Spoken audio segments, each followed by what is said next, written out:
Hey everyone, Helena here with your shiny shove, the push, the prod, the nudge to help you have a really great day. And today, I'm just thinking about time. Like, it's the 3rd of April. How did that happen? Like, how many of us say that all the time? It's like time just moves and it's moving fast, depending on your perception, or slow, depending on your perception. But time can be one of those things that actually is designed to put pressure on. And I think I quite like it, to be fair, because time itself is a constant.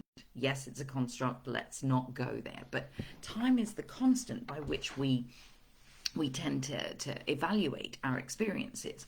And so within that context of evaluation, there's an invitation to either feel like you've not got enough time, that there's a time pressure, that there's a tension that builds up because you haven't done something within a time. But there's also the flip side of that you can use time as a motivation, not as a pressure. That you can actively go, okay, well, how much do I want to fit into this? And I'm not necessarily talking about packing things in. Actively looking at this is the period of time that I have, and what do I actually want to put into it? So two examples for you. I last week I ran the quarter review for the business group that I run, Changemaker Central, and indeed also for the other one that I run called Shine and Rise. And we looked at the quarter that was and looking ahead at the quarter that's coming, because that's a nice breakdown of time. And we simply took a look at what did you manage to achieve within that time period. And then in the looking ahead, in my own personal planning for the business, I literally went through, okay, what are all the appointments that are already in? Things like going to Milan, which is the second part of this. What am I fitting in within a certain period of time in a certain specific space?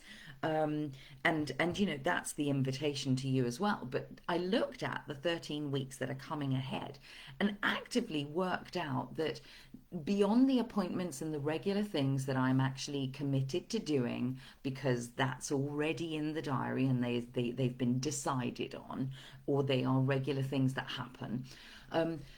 I actively have, over the next 3 months, 34 days of working time that isn't allocated. Now, that actually feels weirdly and wonderfully spacious. In effect, it is 1 month out of those 3 months that I have available to actively work on the projects that I've got.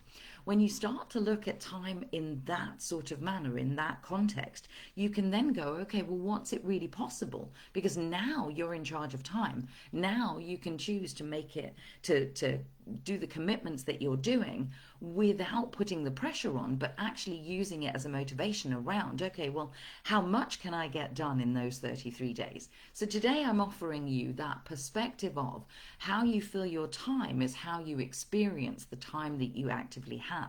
Now, that comes into, we're off to Milan. I've never been to Italy. I've never been to Milan. It's quite exciting. The two are the same, but not the same. But the point here is we're going by train, so we're already extending the time that it'll take to get there. And then we've got things that we are going to be doing, but we're not jam packing them in, because actually my core experience that I want to have is just to hang out in Italy and just feel into the culture there, because I can always go back, right? And so again, I've set up how I want to have the experience that I want to have. So the time is a motivation rather than a constriction or a pressure. I hope that helps you relax into your week, whatever you're setting up for yourself, whether you're choosing to be really busy and full on, or whether you're choosing to just kind of mosey on into Easter and see what then happens. Many blessings to you all. Have a great, wonderful work up to the holidays, so to speak, for those of you who are already off with kids. Wow, have a fun running around, whatever that is. And yeah, I will catch you next time. Many blessings.